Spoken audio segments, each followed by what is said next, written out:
I don't think you can hear me with the mask on, so if you don't mind. Thank you all for coming.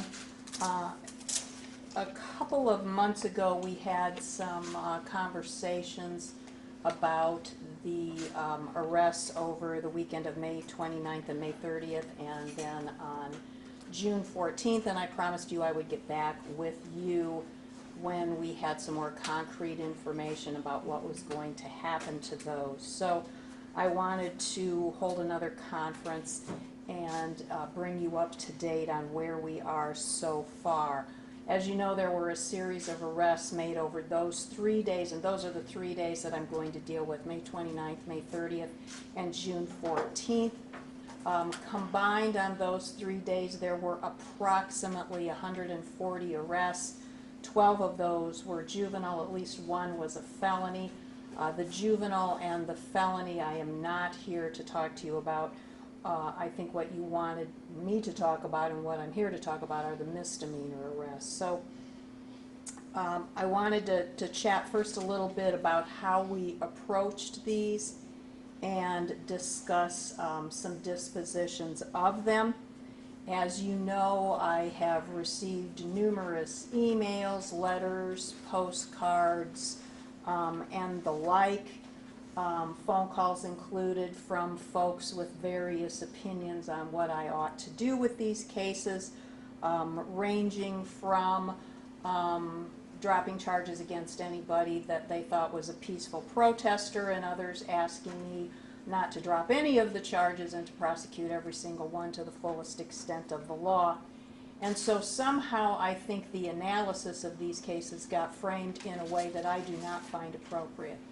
A lot of people framed the analysis on what to do with these cases on whether or not things were peaceful or non-peaceful. And I think that is an extremely dangerous analysis to use in these cases, and I did not use that one. And I'm going to flip through a couple of pieces of video just to explain to you why I do not believe that is an appropriate analysis. And I'm going to go day by day if that's helpful. And I think, yeah, I'm going to have a little assistance getting this going, so excuse me if it doesn't run real smoothly.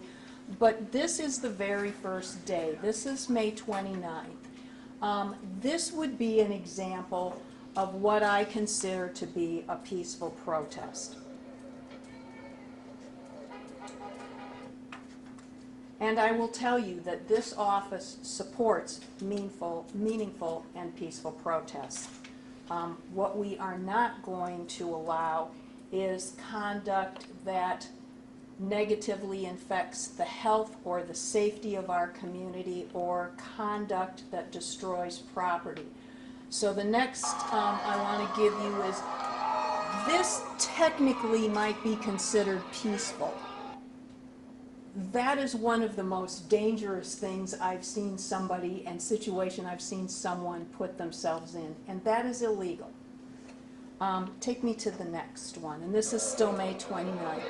This is the intersection of Main Street and Clinton, and I want you to watch the interchange between these folks and this driver.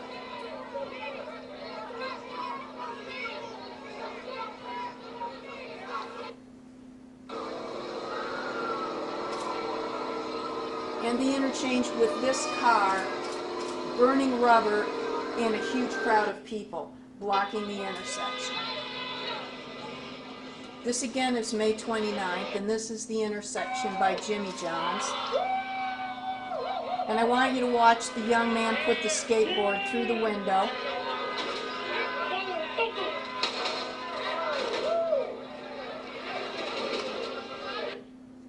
Proceed across the street to the Jimmy John's window.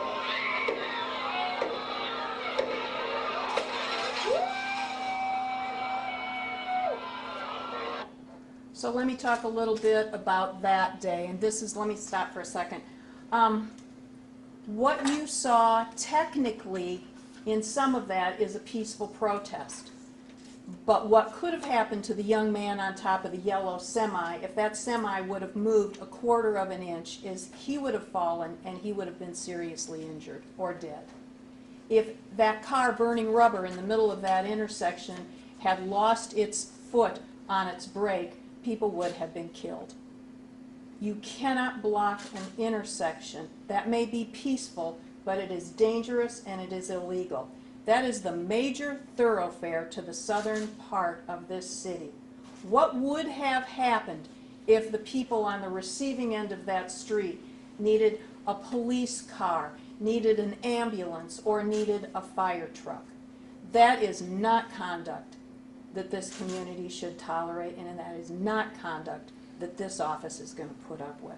So let me keep the analysis going. This is May 30th. Now, I would consider this technically probably peaceful, but look what happens.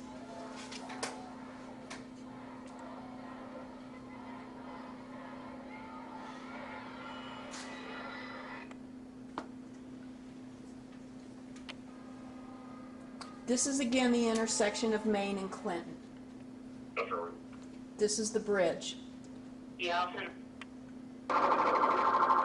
This is an emergency vehicle trying to get down Spy Run, and I want you to notice the number of times that squad car is hit with something.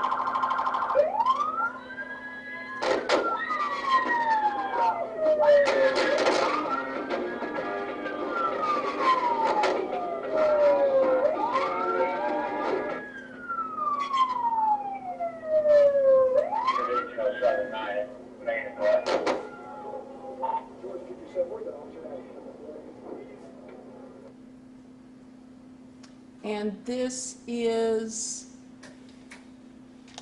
Lafayette coming back into town by Science Central.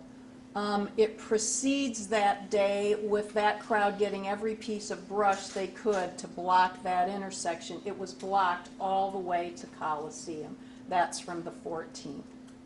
The reason I showed you those clips is I want to again differentiate between peaceful protest and things that put this community in danger.